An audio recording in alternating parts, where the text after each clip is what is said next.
Katrina Scott. Thank you so much for coming on the ReModeling podcast. Thanks for having me. I love you so much. I'm so excited. I love you so much. You're such a great friend. I really admire you. I always have for many, many years, even before we actually met each other, which we should definitely talk about because we were both such fangirls of each other when we met. But so cute. For anyone who's listening right now and is not familiar with you, do you mind giving us a little bit of background? Sure.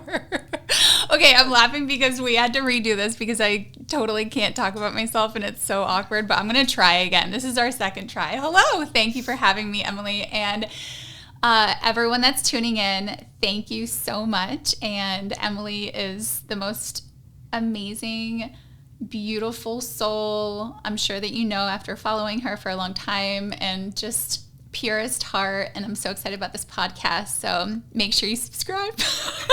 Thank you. No problem, anytime. So if we haven't met, my name's Katrina and I'm a mom of 2. And my daughter's about to turn 5 in a couple weeks, which I cannot believe. And then I also have a 16-month-old that we had via IVF, which I share a lot about my fertility journey and story. And I've been with my husband since I was 19. We've started many different brands and things together in different ventures. So I'm also an entrepreneur. And about, I think 15 years ago, I co-founded the company called Tone It Up. And then I have some other things that I'm really excited to share with you today. And there's just a lot of great life things that Emily and I have experienced together. And that's why I'm excited to be on the podcast. There's so many things. You're also a podcaster yourself. You have your own lifestyle website, Live Beautifully. Like, do I have to read off your resume for you? Yes. I'm so uncomfortable talking about myself. But I feel like we're all like that. Like it's a lot. So anyway, thanks so much for being here. Thank you so much for coming. So I want to talk a little bit about your background a little more to kind of paint the picture for everyone. But, you know, your background is in fitness. And I am curious, you know, you are a fitness expert. I've done your workouts. Many people have. I'm sure a lot of people tuning in right now have. Did you always love fitness? Like, why did you dive into that area? Like, how old were you when you even started that? Yes. So I started when I was really young in fitness. I actually saw my neighbor. Her name is Brianne McKenna, which I'll make sure I send this to her. And we grew up together. She was one of this girl that lived down the street. And I used to watch her run. And our parents were friends. And I remember one time when we were on a trip together, she was like, I'm going to wake up early and go down into the hotel gym. And I'm going to run. Do you want to come with me? And I was like, sure. So I went. I didn't run. I just sat there and watched her. I was like, and I think I was probably in like the 5th grade. And so she was 2 years older than me, and she was doing track and she was training. And I just thought that was so neat and something that I hadn't really seen before. So I started running. And then as soon as I was talking with my parents about what I really wanted to get into, and I asked my dad if I could have a little workout section in our house. And long story short, he ended up building a gym in our basement for me because it was the first time that they had really seen some, like, I think when you see your kids, and now as a parent, I can begin to imagine how my parents felt, where I finally had a spark of something that I was really inspired by and wanted to do something. And so my grandmother got me a nutrition book, which was like a college book, which is so crazy. And they were like, oh, she's into something. This is it. And then I, got magazines, and I'm sure it was like Shape and all the magazines that there were. I did cutouts and created little books. I actually have one here. I'll send you a pic after this because it's so cute. I put together like binders of workouts that were in magazines. And then I just created a workout routine every week. I couldn't wait to get home from school and actually work out in my basement. And then when it came time to, obviously in high school, I was super into working out. I couldn't wait to get my license to be able to drive to a gym and work out. And I became obsessed with self-improvement and the way that it made me feel mentally too, because I didn't have a lot of confidence. I was really heavy growing up, so I finally was able to, learn where my strengths were, and I didn't know what that was. And I think through exercise, the last thing that happens with working out is the physical aspect of it. What you don't expect is how it makes you feel so ignited for the day. And when you work out in the morning, you feel like the rest of your day you can do anything. And then if you work out later, it just is like a great de-stressor. So there are so many things. And then when I was deciding what to go to school for, I wanted to go to college for exercise science. And so I went to school for health science. And I said, I'm going to dedicate my life and my career to helping others discover those parts of themselves too. Yeah. How did it go from like you being a single girl, just like loving fitness, to like, how do I share this with other people? Because I feel like as your friend, you speak so much about community, and I do feel like the people who follow you, they feel like they know you and they really follow every single thing you do. So I'm curious when the spark started for you to start sharing that with other people. Like I'm picturing like, I don't know, like did you start with social or just in your friend circle, like try this workout? Like what did it look like then? Yeah, my friend actually in high school and middle school, her name's Laura, and she would come over and work out with me, and I would show her some of the things that I was doing. And then when I was in college is where I think that's what I realized, is that it becomes so much more than who you are as a trainer. I love one-on-one training, but as soon as I started teaching an abs class, it was Wednesdays, I think at 6 p.m., and it was on campus, and I wasn't the first class. I was shaking, and I had like Rihanna on my playlist, and I made a CD, which for all you young kids out there, it looks like a little circle, and it's flat. And you put it into a player and it plays. So I made a CD on my computer, and then I went to the class, and I couldn't wait for anyone to come. I was like, who's going to come? I knew my roommates were. And so many girls from campus started pouring into class, and they were excited to take the class from me, but they were really excited to see each other. And what I started to see what was happening is that class brought people together that ended up being best friends, that talked on campus that probably wouldn't have spoken otherwise. That class brought people together. And then I would start seeing at the dining hall those same people in class grabbing dinner after, and just really creating this connection. And that's when I fell in love with group fitness, because of that connection and the empowerment between women. I had like a couple guys in the back of the class that couldn't keep up with the ladies, and it was super cute. But it was mostly women, and I say women because we are when we're like 18 on campus, but it felt very like a girls' club. It was awesome. And then when I got out of college, I became a master trainer at Boston Sports Club, and it was one-on-one training, and I really, really missed group fitness, which if you've ever worked in a gym, this is so strange. A lot of the personal trainers that work at gyms are not the group fitness instructors. Mm-hmm. And I was like, I want to do both. I love one-on-one training because of that really intimate relationship that you have with your client, but I loved the group fitness classes because of the way that it connected people. Because when you're personal training with a trainer, you're not really talking to anyone else in the gym. They were like, okay, they let me teach group fitness also. And that was also a really great way for me to say in those group fitness classes, like, hey, if you also want one-on-one training, I'm available.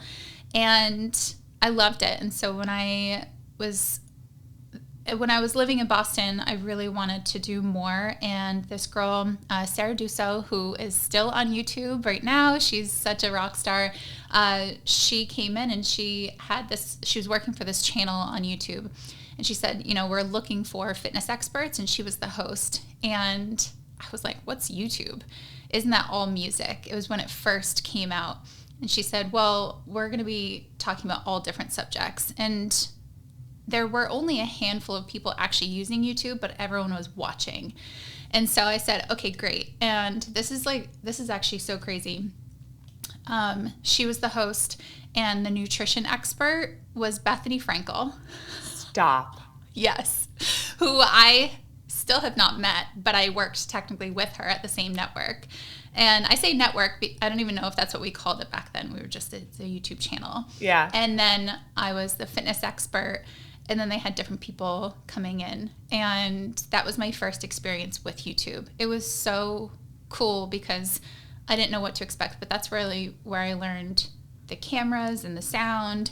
And then I told my husband, which was my boyfriend at the time, I said, I really think that there's a future in this because there are millions of people watching our videos, which I had no concept of that now. Now if I upload a video, I get maybe 1,000 people, but it's quality over the quantity, which is way cooler. You know, it feels really, really good. When YouTube first started, they just didn't know what was happening. So everyone was watching. If you got more than 100 views on your video, you landed on the homepage. And so when I moved to California, I think it was all of our videos were up to maybe 18 million. And I was blown away. And so I said, I could really make an impact and reach more people this way. And that's when I moved to California to start Tone It Up. Wow. That is kind of insane to think about 18 million people because you're like, they can't even, how many people watch the Super Bowl? Like, I feel like that's more. I don't know the answer to that. Yeah, I feel like it's a lot of people. So I feel like you have this massive kind of background and expertise in fitness. I am curious though, because I actually didn't know that about you, that you grew up, you said, not feeling great about your body. How has your relationship with your body changed since you kind of started in fitness? Like, did you start because you wanted to change the way that you looked? And I'm also curious what your relationship was like as a fitness kind of expert, also going through pregnancy and postpartum. Okay. So body image through all the different phases. I've thought about this so much because the way that we live in our bodies and talk to ourselves as women throughout our life is wild. And now that we are moms and we have these daughters and sons that we talk to, it's so important to encourage not only ourselves, but everyone around us that we really care about. Well, we care about everybody, but especially the people that we're raising, is that this body and the skin that you're in, you're going to live in this for your entire life. And your body is going to go through so many different phases and be on the journey of life with you. And it sounds really deep. It is. Yes. And I think like my body has gone through, we can talk about traumatic birth, miscarriage. It's gone through being really heavy set when I was in grade school, to losing a lot of weight when I started running, to, building muscle, but it was also really resilient through stress. And stress does a lot on your body, especially when you're a teenager. Stress, even hormonally, can cause a lot of different changes within your body. So our bodies are this vessel that carry us through absolutely everything. And so the way that we speak to ourselves and treat our bodies is so important, and honor it like your very, very best friend. And I think being heavier set and then losing weight and then realizing how that made me feel, but also making more friends. I wasn't sure if it was because I looked different or maybe it was because I was more confident. Will never know. And then True. I think you carry yourself differently when you're taking care of yourself, no matter how you actually look. And if you work out once, I feel like you stand taller, your heart's forward, your shoulders are back, you're happier, you're actually happier, and maybe your day goes a little better. I've felt so many things with my body and my mind, and discovered parts of myself that I didn't even know existed when I discovered fitness. And then obviously through college, your body survives the worst hangover you've ever had. And I don't know if you swear on your podcast, but like you shit on your body and you like abuse it in these ways where you're like, what were you doing being up until 2 a.m. with your friends? And then you have to go to class and you discover what doesn't work for your body anymore. And then becoming a parent and all these different things. So our bodies it's pretty remarkable and incredible. And it's on this journey of so many extraordinary experiences. And so we just have to we have to literally look at ourselves in the mirror and say, thank you for being through everything with me. It's so true. The reason why I ask you about like what your experience was like as a kind of fitness expert and a face of fitness is because, and going through pregnancy and postpartum is like, for myself, even being a model, I kind of felt like I wasn't allowed to like look pregnant or be pregnant. Like, and I wasn't. And then after I had the baby, I felt like I was supposed to bounce back, like the way models bounce back, right? Like you see in the media.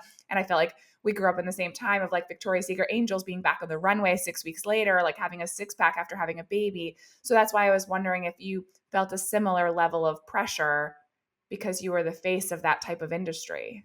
Yes. It's interesting because I didn't feel the pressure, but I knew that that was not going to be my journey.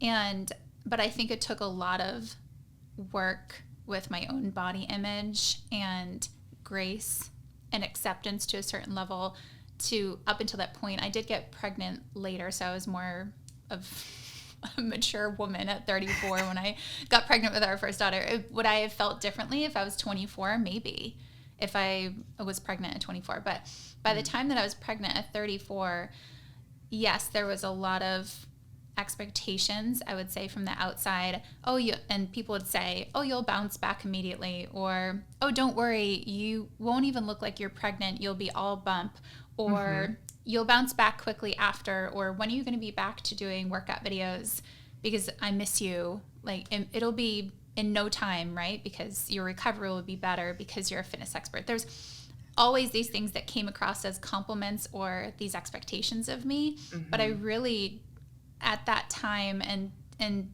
especially with our second too, and going through it a second time, I said, I need to take time. I need to heal my body. When I don't work out, I puff up. It's just how my body hormonally gets. Even when I'm getting my period, you guys, I just took a pregnancy test like last week. I'm not pregnant, but that's how bloated I was. And I was like, same.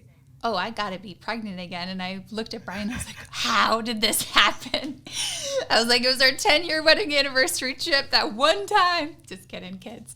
But I get so bloated and so like my boobs balloon and so puffy that I was like convinced I must be pregnant. And I wasn't. It was just my period. But I knew that postpartum, I was not going to have a six-pack at 6 weeks postpartum. I knew at 6 week postpartum, I would not even be ready to exercise, and I wasn't.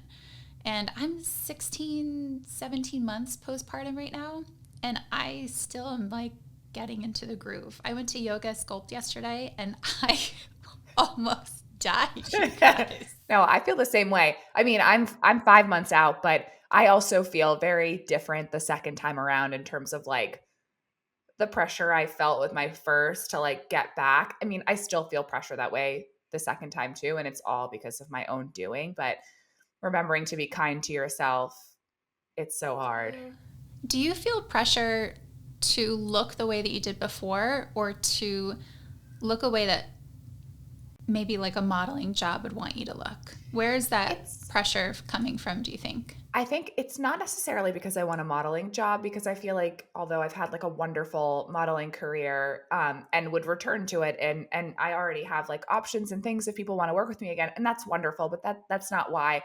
I think my identity is so much tied though to the way that I look, and it's even outside of my modeling. It's tethered to that sort of, because like my figure does have to do with my modeling career, but like being a certain size, like I just don't even feel like myself until I achieve that. And that's something that I'm really trying to like work on this second time.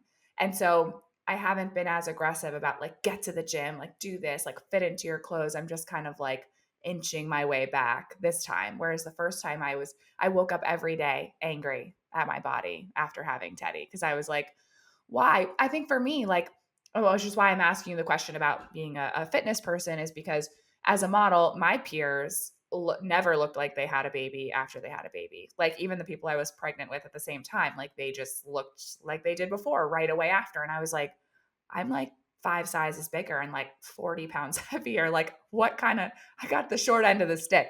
So that was the only reason why I'm asking you that. And also because for you, your pregnancy, I mean, you were shot in Sports Illustrated swimsuit while you were pregnant. I want to ask you about that because we've both been in Sports Illustrated swimsuit. and it's been well documented, your IVF journey, and also you're pregnant while in the issue. What did it feel like to be going through so many changes with your body and it being like very documented? Well, first I have to thank you because you are the reason that I was in Sports Illustrated. Emily is a connector and she connects all these people that she loves. And I am so grateful because she was like, you know what? I think that you need to be part of Sports Illustrated. You made all the introductions. It was so sweet. I was like, hell no, that is not, they are not going to reply to me. And then we did a live and it was so cute. So thank you. Of course. So that whole shoot was for you. It was to say thank you. I love it. But yeah, I think when you're pregnant, there's curves that you didn't know that could even exist on your body. I just Googled the other day skin tags. Oh my God, I have those too. Yes, skin tags happen hormonally. So when you get pregnant, you end up with skin tags, and you get cellulite and veins and all these different things. And so if you had asked me, a decade ago, do you want to be in Sports Illustrated swimsuit pregnant? I would be like, can we do it when I'm not pregnant? Ideally, it would be at a different time, but how cool. I wouldn't rather it any other way. Those pictures now exist forever. Like that's part of my legacy with my daughters and family. And that it was so perfect to say, we are beautiful as we are through all these different phases of life. And with this episode, I'll send you, some pictures. The shots were beautiful, but of course there were moments where it's all lighting too, where it's totally backlit and it's beautiful with your bump. But, when you go to put your pajamas on and your hair is in the top of your head and you're in a bun and your face is so puffy because you're pregnant, it's like there's parts of pregnancy where it's hilarious and you feel it's a very out of body experience, even though you're really connected to the baby that's inside. Where you're like, who am I? You're like, I am with child. Like, it's like, you have to constantly talk to yourself, like, who this new person is. And you're like, okay. And you have these days. But yeah, I'm so happy that was how I could have my experience with Sports Illustrated. Yeah, I think it's really cool. I mean, I don't even particularly enjoy being pregnant, and I also don't really like the way that I look when I'm pregnant, but I find myself scrolling back to the images just on my Instagram. They're not even Sports Illustrated photos. They're just like mirror selfies of me pregnant. And I'm like, oh, like those will exist forever. Like my baby's in there. So I think that's really cool that you'll forever have those photos. Like your kids are going to look back at that and be like, that's epic. But anyway, I know that you also were going through IVF and you walked down the runway for Sports Illustrated. And I know that your fertility journey has been something that you've been really open about. And I listened to your episode with you and Brian on your podcast, Live Beautifully. And I really liked it because, if you're listening right now, when you enter your 30s and maybe in your 20s as well, but at least for me, a lot of people around me are going through fertility issues. And it's a time where you're like, oh, we're in that age bracket now where like people are going through that. I'm curious for you could have easily gone through that journey and not shared it, and you have a huge platform. Why is it important for you to kind of really go into detail in terms of like what you guys went through? I totally understand and respect when someone goes through fertility struggles and keeps it sacred to their family. And I hold space for women who don't share because I think that it is such a vulnerable thing to share. And if that's something that you want to keep to you and your partner and your family, then that's what you should do. When I went through it, it took me probably a few months to be able to share. And so, who was this recently? Someone just said, Jenna Kutcher, who also has a podcast, but she was like, when you share things, instead of sharing, this is gross to say, but since we already mentioned skin tags, we might as well. So instead of sharing the scab, share the scar. And so if you're a public figure or a leader in some type of community, or say you have 10 people following you and it's close friends and family. You don't have to share when you're still in it and when you're still healing. And even when you have a scar, it doesn't mean that you're still not processing or anything. But I think taking time to heal as a family and go through that initial shock was really important for us to hold things sacred. And I knew that I wanted to share because I feel like I'm very open with my community, and anyone that is even interested in hearing from me, I want to share things that I'm going through because I just don't want her to ever feel alone. And Brian doesn't ever want, if it's your husband or your partner, to also feel alone. And that's why with that podcast that we shared, you're both going through it, whether it's your partner who's also losing, like that's half their child. So there's so many emotions that we went through, and I think sharing was a decision that we made together. And there was no question like, oh, I shouldn't share this, or I knew that I would, but it just took me time to find the words. And also, I'm still sad, but to heal in a way that I was ready to talk about it. I also I feel like I couldn't really get the words out when it was first happening because I was literally shocked. When things are happening to you, you're like, why me? Why me? And then over time, then you start to realize, it's not more of like why is this happening to me? Is this happens to so many of us, and how can I help someone else get through this? Yeah, totally. I mean, I think you said it beautifully in terms of sharing it once it's a scar and you've been able to process it a little bit longer, because I feel like I've never gone through this in my life yet, but I feel like when you're probably in the thick of it, there's no way to articulate like exactly what's going on. I'd be curious to ask you though, like I mentioned, I do have like people around me going through their own fertility journey. I think I would love to hear from you. What's the right thing to say to someone who is going through their fertility struggles? Like, I feel like when someone tells me about it, your instinct, and I know you shouldn't say this, is like, it'll happen. Like, don't worry. But like, I feel like that's not helpful. Like, was there anything that anyone said to you that was like, that helped? That's the right thing. The things that help were less words and this sucks. Mm-hmm. And I'm here. And not even saying like, let me know what I can do. Even just, some of my friends and neighbors just kind of dropped off like chocolate with a card. And one of my neighbors, who's like the sweetest person in the entire world, and her love language is through words, and she writes these beautiful cards. And she wrote this card that I should actually find it because she really did find, and she had also experienced fertility issues and loss and things like that. And she went for a walk on the beach and she found a seashell, and then she just wrote this beautiful card. And something like that is really nice. What didn't help is someone saying, this is meant to be. Because when you're going through loss, you're like, how is this loss that I'm experiencing meant to be? Think about losing the number one person that's like close to you. Your baby is the closest thing to you. So someone telling you it's meant to be it's really bizarre, and it feels like maybe that would help someone. And I was never upset with anyone for saying the wrong thing because it's really impossible to find the words. Yeah. This is God's plan. That was difficult for me to understand. A lot of people either get closer to their faith or further away from it when they're losing someone through something. And so it's in the moment, it feels really difficult to hear that, even though in time, I think that you realize certain things. Anything like, hey, you'll try again and you'll happen. You're like, no, I actually wanted this baby. Right. Like, right. I don't want a different baby. Like, I want this one. And so just saying like, hey, I love you and you deserve better than this. And I'm sorry that you're experiencing this.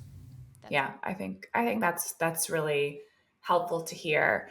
For after you did get pregnant and you had your second, what was your postpartum experience like with your second baby versus your first baby? Oh my goodness. So Brian and I still have not even been able to record our birth experience, our what is it called? Your birth story.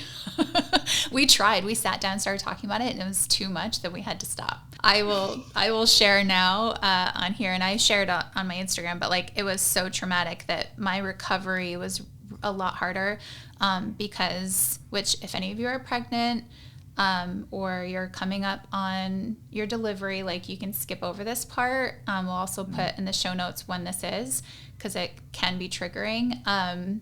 It is so rare, and you are safe, and you and your baby are safe. I went through a very rare thing where I hemorrhaged during my C-section. It was an emergency C-section after pushing. I mean, I was trying for, I think I was in labor for 24 hours, and then I was pushing for over 2, but then her heart rate dropped, and I went into an emergency C-section, and that's when I hemorrhaged, and then I ended up needing 3 blood transfusions to save my life, and I was in the hospital for 6 nights and 7 days, among a bunch of other things that happened. And so that, I actually remember being in the OR, and I remember looking around the room thinking, does anyone else know I'm dying? And I always think about like a dog that kind of goes off into a field to pass away alone. I wanted to be alone so bad, and I could cry. I didn't even want to meet Colette because I was like, I don't want her to see me like this. It was such a weird feeling, and no one else knew that I was losing so much blood that I actually was dying. And so my long story, very short there, my postpartum recovery after having Colette was way more intense emotionally. It was physically challenging because they wanted to do a 4th transfusion, but they were like, hey, your blood will come back to equilibrium or whatever it's called. Any doctors, shout out. Thank you so much. But I can't really articulate what was going on with my body, but they were like, okay, it'll come back to normal in some way. So it took longer that way. And a C-section recovery is really intense. I think my catastrophic anxiety of dying is still with me. And I had a hard time leaving the house, which you and I talked about that too. Like the catastrophic thoughts and intrusive thoughts. I was like, if that almost happened, like that, something like that could happen every day. And so I did go to therapy, and that's where we talked about like my thoughts of dying, and it was really intense. So, and then physically I was like, that's why I'm like just starting to work out. Like I haven't been ready to even do a squat. Like I've been thinking about things that are like so intense that I couldn't even find a place to think about like what my body looked like. Yeah. I'm reflecting back on like one of the last times I saw you in person, and it was shortly after you had your second. And I remember you were in my apartment and you were pumping and chaos. What a change. Like you're going through so much and went through that traumatic experience. And then you're like diving back into like, I think you're only 3 months postpartum.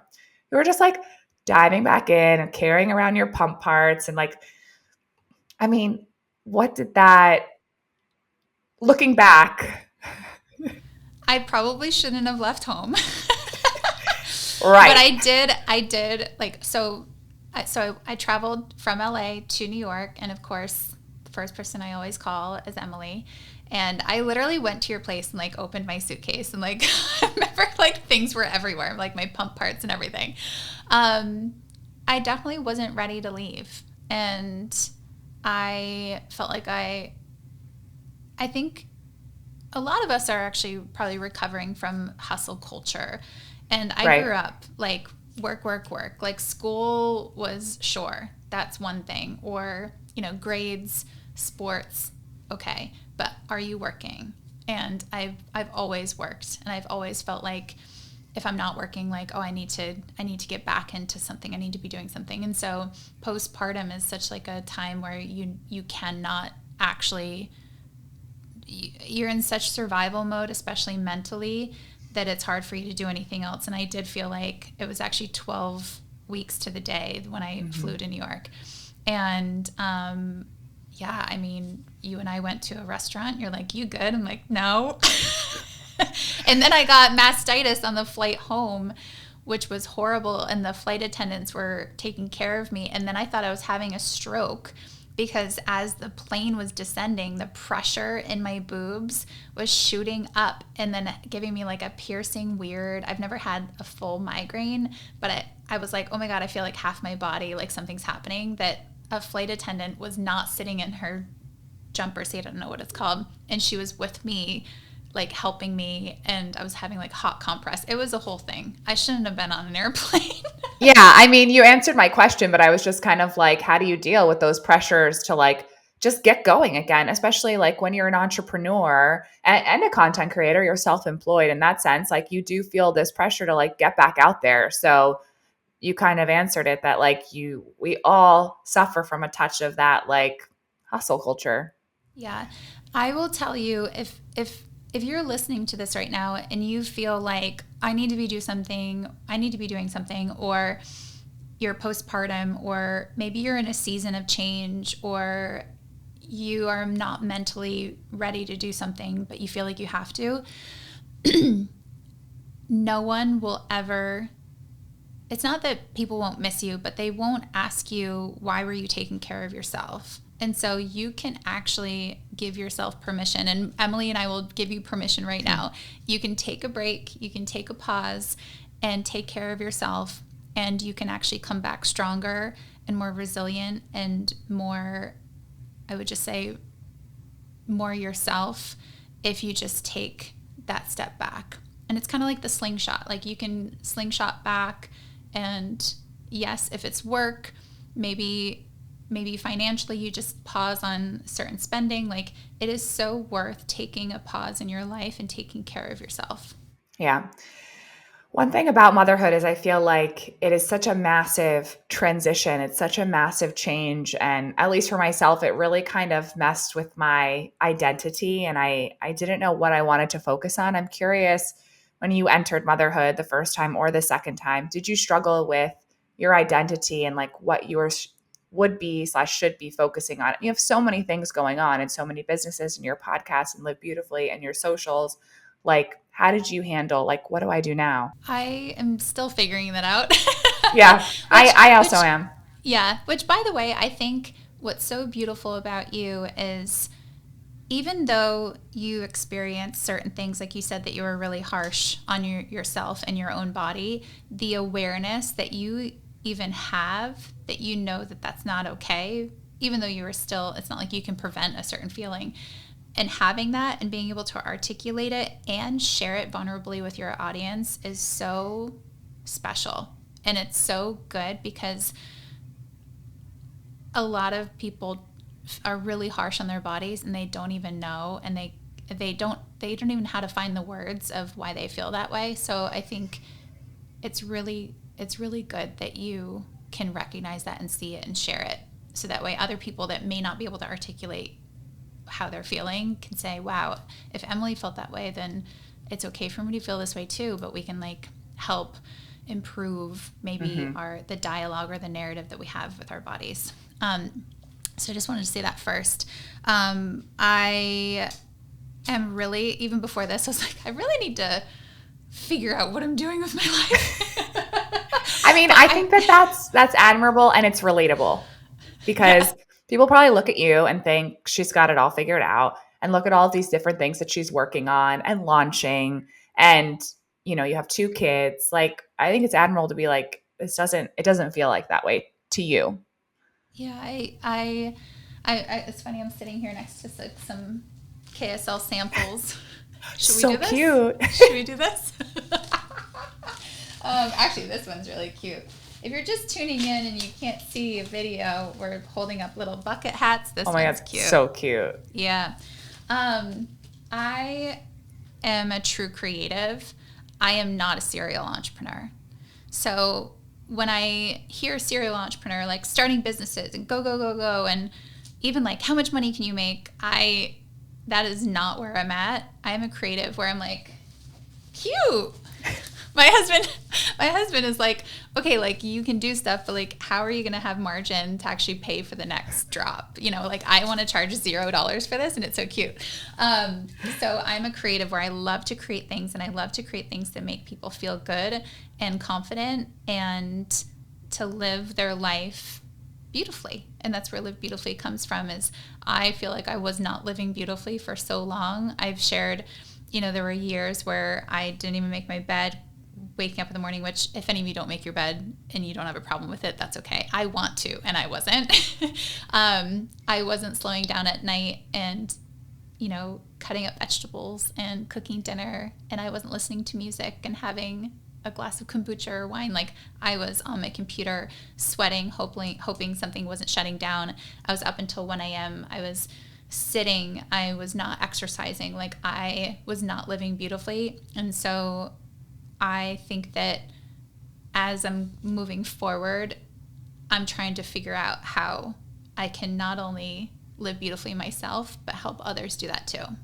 Yeah. And if you follow me, you probably noticed that I do take pause on things. Like I'm not uploading stories every day because those days I'm, you know, running around on the beach with my 2 kids without my phone. And I think that to me is actually really beautiful after being on social media for 16 years. I totally agree. I mean, I love that you have Live Beautifully, which is like this digital space for you to share. But I do feel like now Live Beautifully is kind of expanding into physical product, which is your more recent venture, which I would love for you to share about that. Sure, thanks. Okay, so I have a couple things that are coming with Live Beautifully. Think all the Martha Stewart stuff that you want to do at home. I feel like we all want to be like this boss babe, but we also want to have like a garden of herbs at home. I think like, well, it's been drilled into our heads that we're like supposed to do all of the above. Yes. And I'm like, how? You're going to teach us. Yeah. Because I still don't even know how to cook, and I really want to learn certain things. So I think with Live Beautifully is also the journey of me discovering different parts of things that I want to do that I've never been able to do. And if you're in the place where you also want to decorate your table for the holidays, then we'll do it together. And then I also launched KSL this spring, which is resort and swimwear. I grew up sewing and designing with my mom, and it was just actually worked with my therapist, who I mentioned earlier that I saw postpartum, and we did a lot of inner child work. And so when you feel, whether you're in survival mode or, like for me, like catastrophic thoughts, it was kind of just thinking back to what makes you feel safe and thinking back to your childhood and what brought you joy. And really what makes me feel safe is thinking about being with my mom and designing and creating with her. And so she's retired, so she only approved samples and saw designs. And I created palazzo pants and the blazer that I'm wearing right now. Cute. And swimwear. And then I'd love to expand in other things as well. So I think I think anything that I do is just things that I'm experiencing really authentically that I want to share, because I feel like someone out there might feel the same way as me. Yeah. And that's the only way that I know how to do things, actually. Yeah. I feel like what's interesting is like we went all the way from like talking about your fitness background and then kind of speaking about Live Beautifully and KSL, like motherhood. There's a lot of remodeling that has occurred here. How do you know? How do you like, and same for me, right? I always say like, I feel like I've lived 1,000 lives. Like I really have. How do you know when it's time for a remodel, when it's time to pick up something new or launch something new? Like, is there a moment for you where you go, it's time, I need something new? Or is it fully based off creativity for you? That's a really good question, because I feel like we all go through so many different changes with our bodies and our minds and different seasons of life. And I am not someone who likes change. I like to know what tomorrow is going to look like. I like to know how things are going to happen in the next few months. And I've definitely surrendered through motherhood. You have to surrender, especially with things that you cannot control. We are not in control of our children. They are their own humans, and all we can do is guide them to hopefully be really nice, and they are going to develop on their own of who they are. Our bodies, through pregnancy and through age, we cannot control the aging process as much as we wish that we could, or the way that our body expands and changes through hormones or pregnancy, menopause, it happens. And so I think where in our 20s and early 30s, we very much like to be in the driver's seat of what we're doing and what's happening in life. A lot of surrender happens, and surrendering to what feels authentic to you and what makes you happy and peaceful and fulfilled is where you should go. And so I think that you should stay curious. If we don't stay curious, then we get stuck. And sitting down with yourself, like, when's the last time you sat down with yourself and said, you know, what made me happy when I was a kid? Or am I happy carrying out X, Y, and Z right now? Is what I'm doing bringing out the best person in me? Is what I'm doing helping bring out the best people and best in other people too? And so these are just questions that you can ask yourself that can help guide you, because you are the only thing that you can do is look for that light and let that light lift your face and lift your heart and move forward towards that. There's so much darkness in the world, and there's a lot of things that will try to pull you back, but you just have to look for that light, because tomorrow's not guaranteed. So, which is also part of my catastrophic thinking. I'm sorry if I really brought it down. But it truly isn't. And I really think that we need to take the reins of our life, and we don't get a redo. This is it. So everyone that's listening, like, what do you want to do? And I want you to do it. I want everyone to just live so full and be excited and hopeful about life and being able to experience new things. And it's not too late for you either. You can experience new things, learn new things. You can go back to school. You can study. You can start a podcast like Emily. It's so true. You can do it. I agree. Like, there's no time limit on it. And sometimes it's so uncomfortable thinking about starting something new or starting over. But I agree with you that, like, leading with that curiosity, or just not letting that curiosity die, and don't let, like, newness and change keep you from trying things. Like, even when I think about when I started creating content, like, I was just a model, and people were like, why are you trying to be a YouTuber, you freak? And I was like, because I like it and it's fun and I like making videos. And, you know, even now, sometimes I'm like, this is a massive learning curve, but I'm curious and it's making me feel excited, and I'm going with it. And if it stinks, it stinks. But it does take a level of bravery. You are so endearing, and there's just something really special and relatable about you. And then you're also like this supermodel, which is super confusing. But I remember going to visit you in New York years ago, and you still had never even spoken on camera. Like, if it wasn't model work, like, you had never done, like, I don't even think Instagram stories existed at this time. But I was like, why don't you start a YouTube channel? And you were like, talk? What do you mean? Like, no. And I was like, but you're so, this word is silly. It's like likable, but you're likable because you are. Like, I have never met someone who didn't like you. I mean, I'm sure they're out there, but yeah, I mean, I think, like, especially with my background, it was very much be seen, not heard as a model, right? And before the digital age of social media, it was just two-dimensional images, and that was it. And you really kind of stayed in that lane. And then I started branching out and meeting people like you and other creators and influencers. And I was like, wait, I want to do what they're doing. I don't want to do what I'm doing. But yeah, it's just interesting how it all comes to fruition. Okay, Kat, I mean, I feel like we've touched on all of the different things that you've been able to accomplish. I am curious about kind of your rituals and routines that you've put into place to create the best version of you every single day. Well, I am wearing Covey lip balm on my lips. And they look great. Nice and shiny. Thank you. this is part of where I don't think I was living beautifully for a long time. I didn't have a morning routine or an evening routine or daily rituals. I was full go, go, go for so long. The only thing that mattered was everyone on the other side of like whatever I was creating, receiving it on time, like all these things. And so I've become so much more organized in the way that I organize my day. And I think as moms, we have to be. Like a calendar alone. I have like 4 calendars. I have the written one. I have the one on the wall in our kitchen. I have my phone calendar. Okay, I have 3. I have 3 calendars. And they all say the same thing, but I need all of them. But I really think that our habits are what contribute to who we are.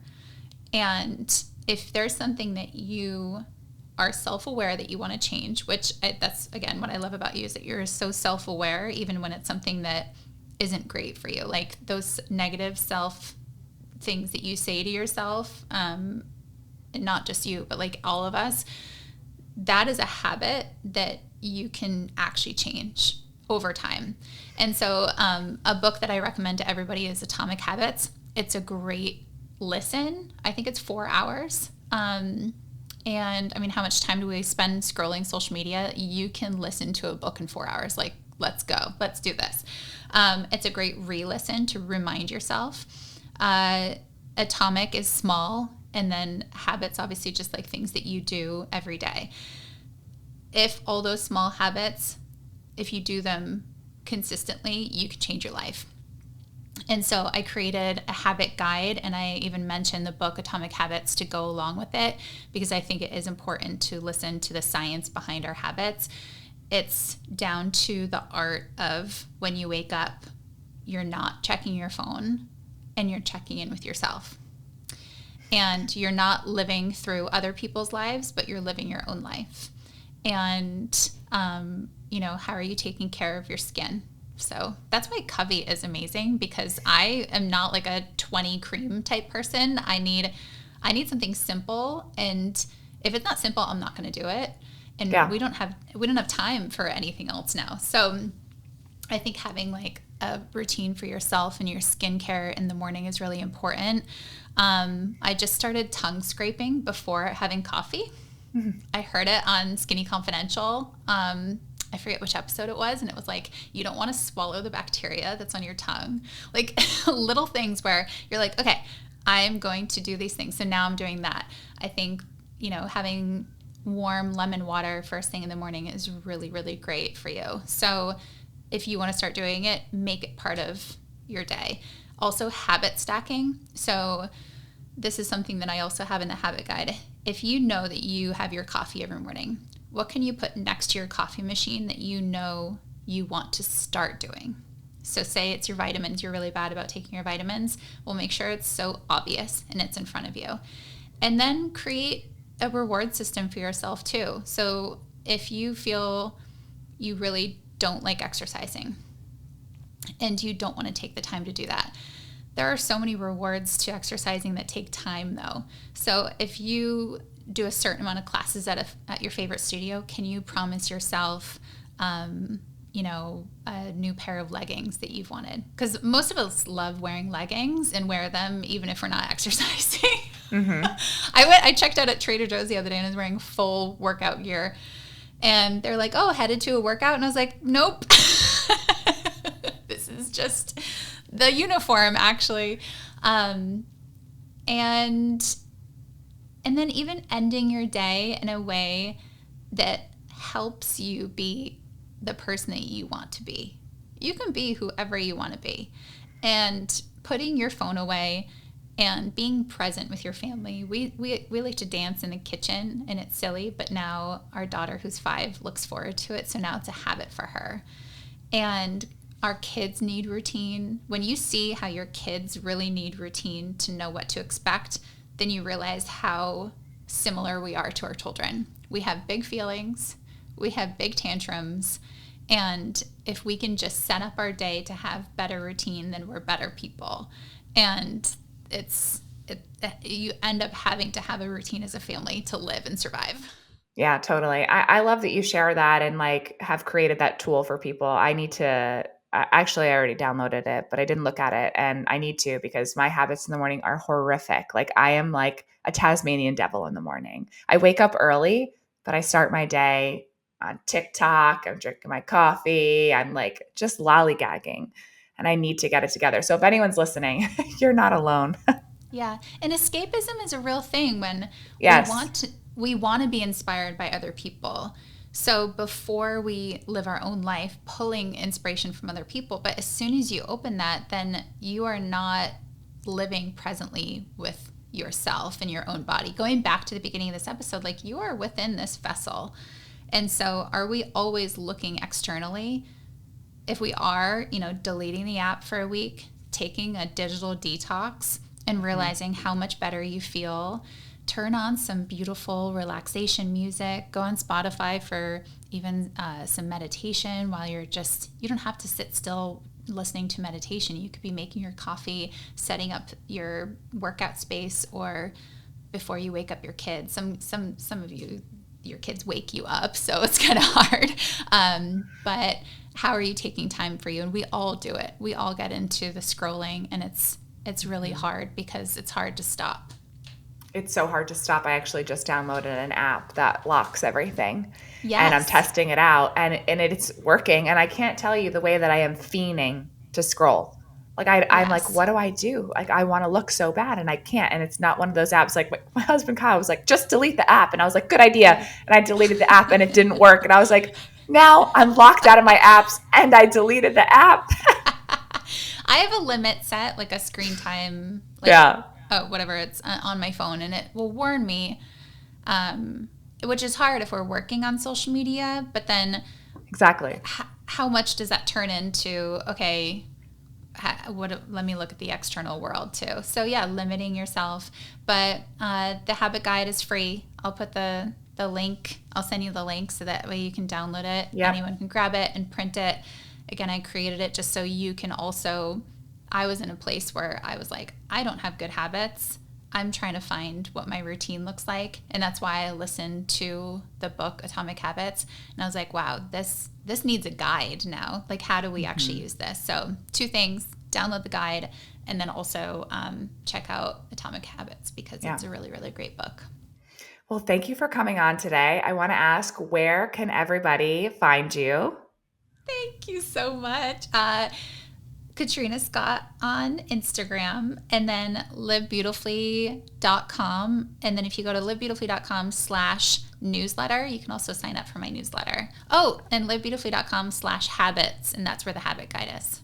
So you can choose either or, you can find me there. Yeah. All right, everyone. Enjoy that. Thank you so much, Kat, for coming on, and we'll talk to you soon. Thank you. I love you.